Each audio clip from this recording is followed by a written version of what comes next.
కార్యక్రమానికి చేసిన గౌరవనీయులు కలెక్టర్ గారికి, అదేవిధంగా ప్రాజెక్ట్ డైరెక్టర్ గారికి, ఇతర బ్యాంక్ ఆఫీసర్స్ కి, ఎక్స్ఎంఎల్సీ శ్రీనివాసులు గారికి, ఇతర ప్రజాప్రతినిధులకు, ముఖ్యంగా ఈ కార్యక్రమానికి చేసిన రైతు సోదరులకు అందరికీ కూడా వందనాలు.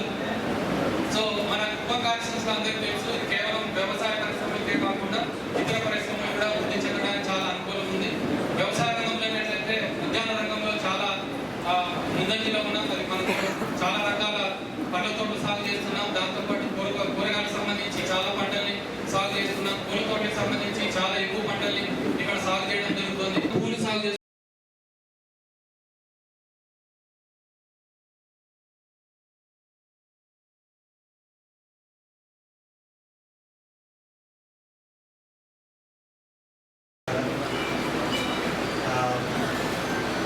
ముఖ్యంగా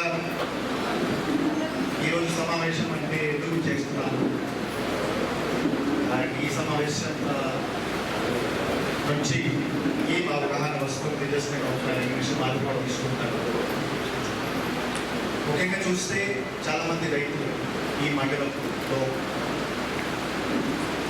అగ్రికల్చర్ సంబంధించి పంట, హార్టికల్చర్ సంబంధించి ఫ్లోరికల్చర్, వెజిటేబుల్, వివిధ రకరకాలుగా వ్యవసాయం సంబంధించి బేసిక్లీ ఆధార్ మీద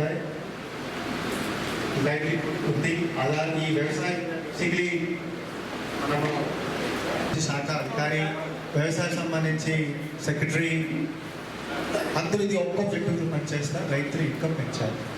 గవర్నమెంట్ ప్రతి ఒక్క పాలసీ ఆబ్జెక్టివ్ అంటే ఏంటంటే రైతులు ఇన్కమ్ పెంచాలి, రైతుల ఇన్కమ్ ఇంప్రూవ్ అవ్వాలి, రైతుల ఇన్కమ్ బాగుండాలి. బ్యాంక్ ఆఫీసర్స్ కూడా పెంచాలి. ఎందుకంటే మీ దగ్గర ఐడియాస్ ఉంటాయి, మీ దగ్గర నాలెడ్జ్ ఉంది, మీకు లోన్ కావాలి, మీరు అప్లై చేస్తారు. కానీ ఎట్లా అప్లై చేయాలి, ఒక ప్రాజెక్ట్ రిపోర్ట్ ఎట్లా తయారు చేయాలి, బ్యాంక్ దగ్గర ఎట్లా వెళ్ళాలి, ఎవరికి అప్రోచ్ అవ్వాలి, ఎవరితో మాట్లాడాలి, సబ్సిడీ కార్యక్రమాలు చేయబోతున్నాయి, ఇక వాల్యూ ఎడిషన్ అవ్వాలి, ప్రొసెసింగ్ యూనిట్స్ రావాలి, కోల్డ్ స్టోరేజ్ యూనిట్స్ రావాలి, రైతులకి ఏవో బేసిక్లీ డైరీ సెక్టర్లో ఉన్న వాళ్ళకి షెడ్స్ రావాలి, సిల్క్ సెక్టర్లో ఉన్న వాళ్ళకి షెడ్స్ రావాలి, మైక్రో ఇరిగేషన్ ఇంకా ఇంప్రూవ్ అవ్వాలి. అంటే కొన్ని ప్లాన్స్ ఉన్నాయి. ముఖ్యంగా ఈ ప్రోగ్రామ్ ముఖ్య ఉద్దేశం ఏంటంటే మీలో ఉండే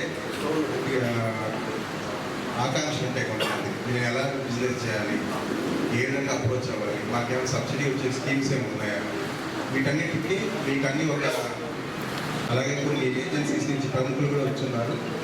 కాబట్టి మీరు ఈ అవకాశం సద్వినియోగించుకొని మీకున్న డౌట్స్ కానివ్వండి, మీకున్న ఎటువంటి ఆలోచనలు ఉంటే దాని మీద క్లారిటీ తీసుకోవాల్సిందిగా కోరుతున్నాం.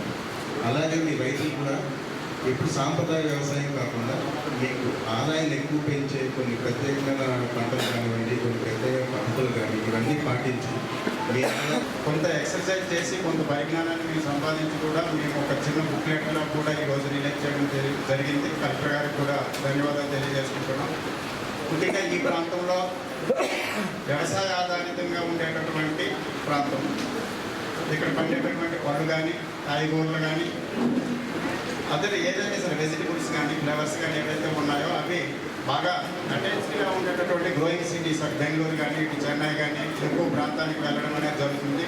మీరు పండించేటటువంటి పంటల్లో ఎక్కువగా గ్రేడింగ్ జరిగినటువంటి పంటను వివిధ ప్రాంతాలకు తీసుకొని పోయి ఎక్కువగా మద్దతు ధర ఏదైనా బాగుంది అనే దగ్గరికి తీసుకువెళ్ళడం అంటే గవర్నమెంట్ తన ఇంటెన్షన్. కాబట్టి దానిని బేస్ చేసుకునే ఈరోజు ఈ కార్యక్రమాన్ని ఇక్కడ నిర్వహించడం అనేది జరిగింది.